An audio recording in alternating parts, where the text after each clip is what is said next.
Šis trumpas filmas atsakys jums į klausimą, ar verta tapti studentu Lietuvoje, turint omeny dabartinę situaciją. Atsakymas neverta. Bet jei jums to neužtenka, prašom žiūrėti toliau. Taigi tarkime esi paprastas jaunas žmogus, tačiau norėtum būti studentu. Nu ar tikrai? O gal geriau statybininku? Tapdamas studentu tu tik užsigarantuosi savo miglotą ateitį, o tapęs statybininku galėsi apie ateitį išvis negalvoti, gauti per daug pinigų ir puikiai gyventi šią dieną. Bet tarkime esi užsispyręs ir vis tiek nori būti studentu. Mokykla. Taigi, pirmiausia reikia įstoti į kokią nors aukštesnę, aukštąją arba aukščiausią mokyklą.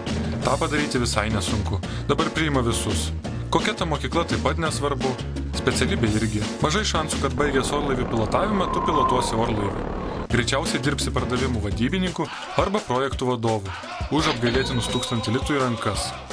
Žodžiu, nei darbas, nei atlygis už tą darbą tau nepatiks. Gyvenamoji vieta. Kai jau įstoji, reikia atsikraustyti iš mažo miestelio į didelį. Kraustytis reikia į nuomojamą butą už 1000 litų, į mažą kambarį pas seną moterį su ūsais už kokius 400, arba blogiausio atveju trivietį bendrabučio kambarį už 150. Tarakonai, iš rozečių rūkstantis dūmai, šlikšti budėtoje ir nuolat girtaujantis kambariokai eina kaip nemokami priedai. Stipendija. Jeigu gerai mokysies, nereikės mokėti už mokslą ir gausi net 180 litų stipendijos, kurios anot valstybės turėtų pakakti visam mėnesiui. Papildomai užsidirbti, visą dieną prasėdėti nenaudingose paskaitose, nelieka laiko. Sklinda legendos apie studentą, kuris už stipendiją pragyveno net 2 mėnesius, dar sugebėjo išsilaikyti sesiją ir einant namo po paskutinio egzamino jį už ausies nusinešė varną ir sumaitino savo vaikams. Taip nutiko todėl, kad jis buvo sąžininkas, jis nenusirašinėjo, jis mokėsi. Dabar visi geriausiai moka groti armonikėlėmis. Tai pagrindinis studento instrumentas. Jis yra nelegalus, bet visose universitetuose toleruojamas. Kam kimšti galvą nereikalingą informaciją?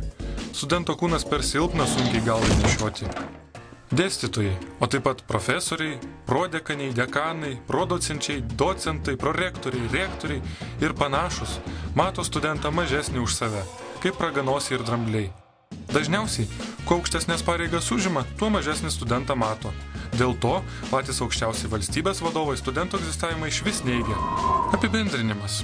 Jei tik turi galimybę užsimti kitokią veiklą nei būti studentu, užsimk ją, o jei jau vėlu ir mesti vidury studijų kažkaip pabydna, tada ieško kažko, kas garsiai kalba tai, ką tu tyliai galvoji ir nedrįsti pasakyti. Tada pasidaro šiek tiek lengviau. Kirtis. Mažai loja, bet stipriai kanda.